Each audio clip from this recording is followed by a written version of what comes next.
with the Minnesota Vikings. Vikings. Now, for a last-place team, I have to say, Yeah.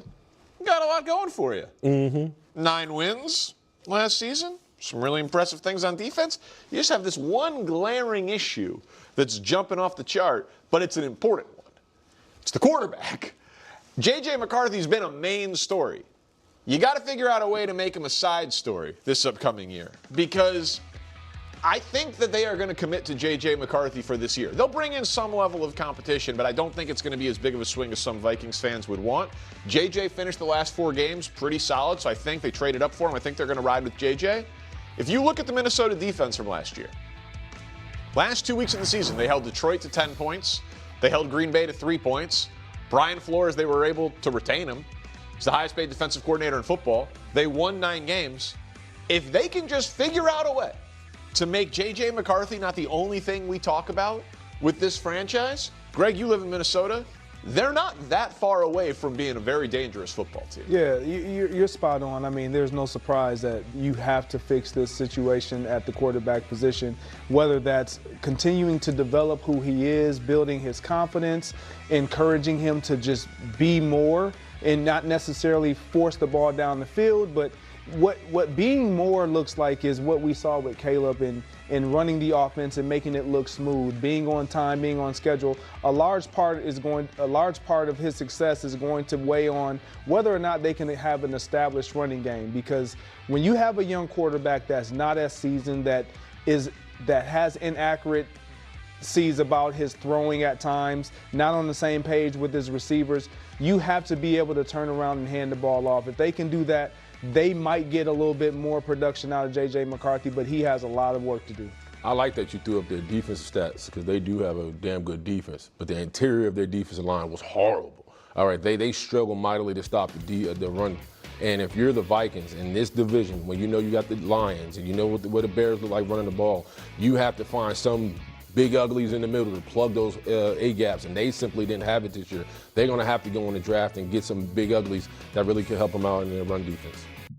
I understand the premise being presented about potentially shifting J.J. McCarthy from the central narrative to more of a peripheral storyline. However, I need to push back on that concept because this situation isn't merely about marginal improvement for the Minnesota Vikings. The conversation isn't focused on winning a few additional games, securing slightly more consistent quarterback production, or any of those incremental upgrades that might result in a 10 or 11 win season and a playoff berth. That's not the objective here. The goal is elevating this franchise to greatness, establishing them among the NFL's elite, featuring a potent offensive attack complemented by a formidable defensive unit, and genuinely competing for championship glory. That's what this is ultimately about. Regarding J.J. McCarthy specifically, I'm skeptical that many observers actually watched his complete body of work from last season. Based on the discussions I've engaged in, I genuinely don't believe they did, speaking as someone who observed every single snap McCarthy took. If you're solely examining statistical output, I understand why certain conclusions emerge. People point to historically poor performances, drawing comparisons to quarterbacks who have posted some of the most disastrous seasons in league history. I comprehend that perspective. However, if you actually watched the games and focused on individual moments, McCarthy displayed some of the highest caliber plays of the entire season. He genuinely did. If we disregarded overall record, ignored questions about continuity or consistency, and simply highlighted in the truest sense of the word highlight, there would be an impressive collection of breathtaking moments from McCarthy's season. There genuinely would be some truly spectacular instances, exceptional throws, and clutch performances because many of these occurred in high-stakes situations against division rivals like the Detroit Lions and Chicago Bears. There were several beautiful throws against the Dallas Cowboys as well, for whatever that's worth, given their defensive struggles.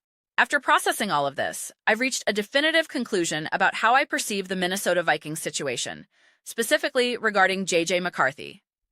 I see only 2 possible outcomes. Either he succeeds at an extraordinarily high level, or he absolutely, positively crashes and burns in spectacular fashion. I genuinely believe this represents the purest definition of a boom or bust prospect. That's honestly how I view McCarthy and, by extension, the trajectory of the Minnesota Vikings.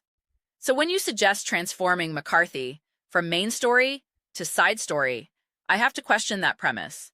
If he's the central narrative in a positive sense, then this team becomes an elite contender in the NFL, a legitimate, bona fide Super Bowl threat.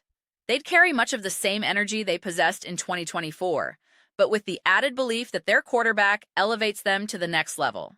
Obviously, if he's the main story in a negative context, the implications are clear. But reducing him to merely a side story essentially means you're attempting to shield McCarthy, to minimize his role and hide him within the broader team context. That approach might allow you to win a few additional games, perhaps sneak into playoff contention. But that simply doesn't satisfy me, given how this roster has been constructed and how they've performed over the past 4 or 5 years, essentially since Kevin O'Connell arrived, through the Kirk Cousins era, the Sam Darnold experiment, and now the McCarthy transition.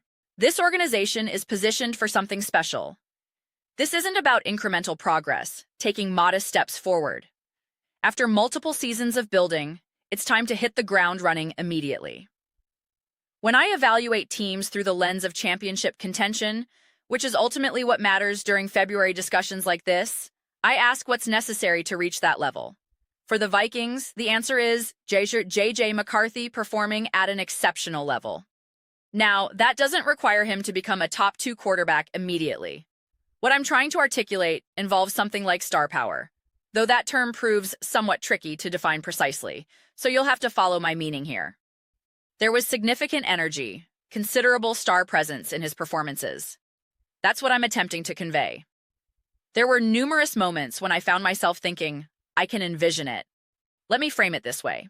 I observed enough isolated moments from J.J. McCarthy last season that if he had been selected first overall in his draft class, people would say, yes, I understand why he was the number 1 pick. I think that's probably the most accurate way to characterize it. Now, obviously, he was wildly inconsistent and experienced some genuinely dreadful moments. No question about that. There were instances where you simply couldn't watch, where documenting observations in my notebook for breakdown purposes became genuinely painful. Recording poor throw, terrible decision, or what was that, became uncomfortable. However, I genuinely witnessed moments that made me think, wow, that's high-level football. That's elite execution. And these weren't accidental occurrences. I frequently discuss how you can compile highlight reels of third-string or backup quarterbacks performing actions that momentarily rival Patrick Mahomes or Josh Allen. The distinguishing factor between truly great players and everyone else is consistency. However, sometimes those impressive moments feel somewhat accidental, almost fortunate. Spencer Rattler comes to mind as a recent example where a few games generated some energy and excitement. But then I had to remind myself that even backup quarterbacks can produce flashes. This pattern is as old as the sport itself. What distinguishes McCarthy, in my assessment, is that none of his impressive moments felt accidental.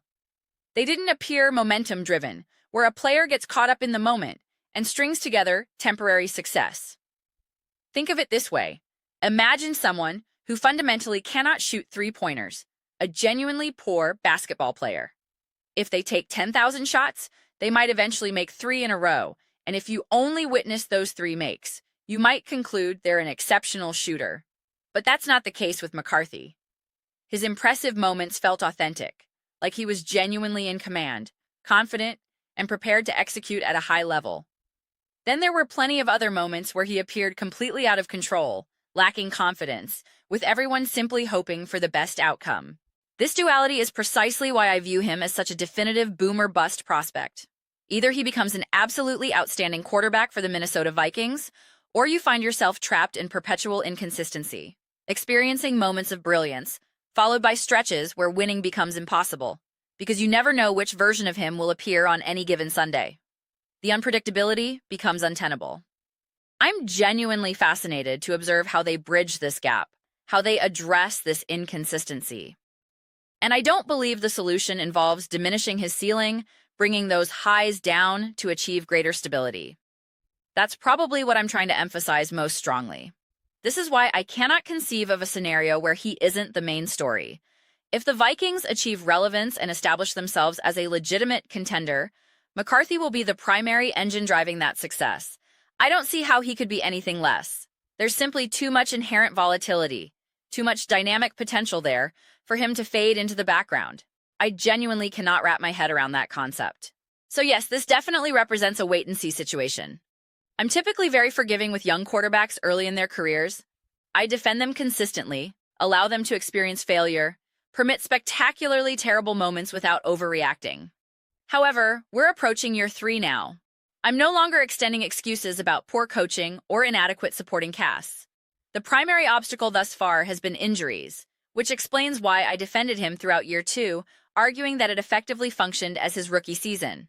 I push back every single time I see comments suggesting otherwise, but now it's genuinely time for him to play, and equally important, time for him to demonstrate the ability to complete a full season without suffering injuries. This is the moment. Year 3 arrives. He'll have an entire offseason at full health to refine mechanics, improve footwork, adjust arm angles, enhance accuracy, and develop chemistry with Kevin O'Connell. I'm prepared to see what he becomes. If he's not the central narrative driving this team forward, then the Vikings simply won't be good. If he's the main story in a positive sense, this team will be great. If he's the main story in a negative context, then the entire endeavor has failed. That's simply how I perceive this situation unfolding. Those represent my personal reflections on this topic. I'm genuinely eager to hear your perspectives. What are your thoughts regarding the Minnesota Vikings' current trajectory? How do you feel about the proposal to shift McCarthy from primary focus to secondary consideration? Do you believe that's even feasible? Do you think that approach would benefit the organization? What's your assessment of J.J. McCarthy at this moment? Share your perspectives with me.